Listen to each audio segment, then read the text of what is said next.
police involvement here at this level, this could elicit an even bigger response like what we saw at Milk River. Is that what they want?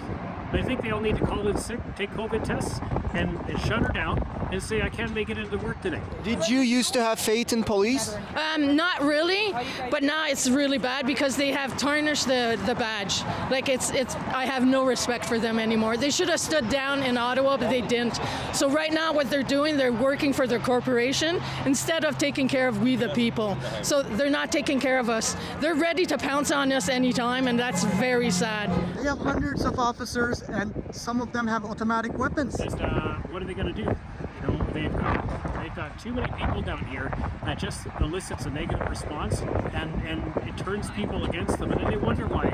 We saw what happened in Ottawa, we see what happened here, and we saw what happened in Coos, we saw what happened in Milk River. It's atrocious that this much money is being spent on this, and we've got as much rampant crime in these communities, and they won't do anything about it, but they'll stand arm in arm against civilians who are just exercising their God-given rights to actually protest the taxes, the carbon taxes, the cost of living, and we've had it. The protest started yesterday and it's still going on the second day. When is it going to end? Well, I've packed for 3 weeks. There's a few of us who have packed enough food for 3 weeks. There are some really nice people in the town close by in Cochrane that have volunteered to come and do our laundry for us. So we would like to stay here for as long as it takes to end the carbon tax. Seems like the government is expecting this to evolve into Milk River, hence the huge police presence. But let me ask you this, is it time to kick RCMP out of Alberta? RCMP have no place in this province any longer, and that's what needs to happen here is the Alberta government needs to do a patch over and take the good RCMP officers that want to leave this force and become the provincial police force, and we'll leave the rest of these brethren behind. We'll call it a day, and Alberta will set the trail for how we're going to do policing in our own province, and it won't be beholden to Ottawa and the government in Ottawa that pushes these people out here. We're here because we can't afford to pay the carbon tax. I just got no more money. You know, you want to see my pockets? Like, empty. You know, where's this money coming from?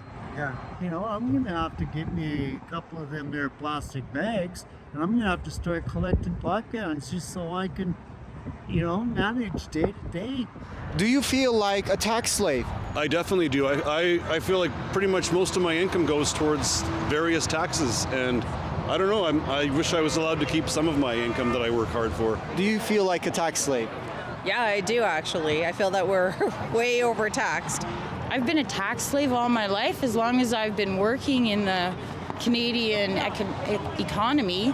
I moved out of Ontario 10 years ago because I felt like a tax slave there, working 2 and 3 jobs to barely pay my bills and be married to mortgages. Do you feel like a tax slave? Yes, totally. First of all, the tax, we shouldn't be paying it. It was created for the war. I don't know exactly the income tax? Yeah, exactly. So any tax we shouldn't be paying, because imagine that. Like, imagine you're working and 75% of your... The more you work, the more they take. Exactly. So they're having fun going on their planes, going everywhere like Trudeau and all that. And what are we doing? We can't even afford to eat. Just make enough money to get to work and back and like maybe get some food. Running a small manufacturing business, it's just making things harder and harder for me every day. And after putting 20 years into a trade, it's upsetting. I don't know what else to say. It's upsetting because it's like you're getting the goalpost removed from you. It doesn't matter how hard you try. Well, I feel like a tax slave. I feel like that is the only thing I'm here for. You get up, go to work, pay my taxes, whatever rubles I got left, $38 a month. That's what I'm on. I had to save for a week just to drive out here. $50 and I got a quarter tank of gas.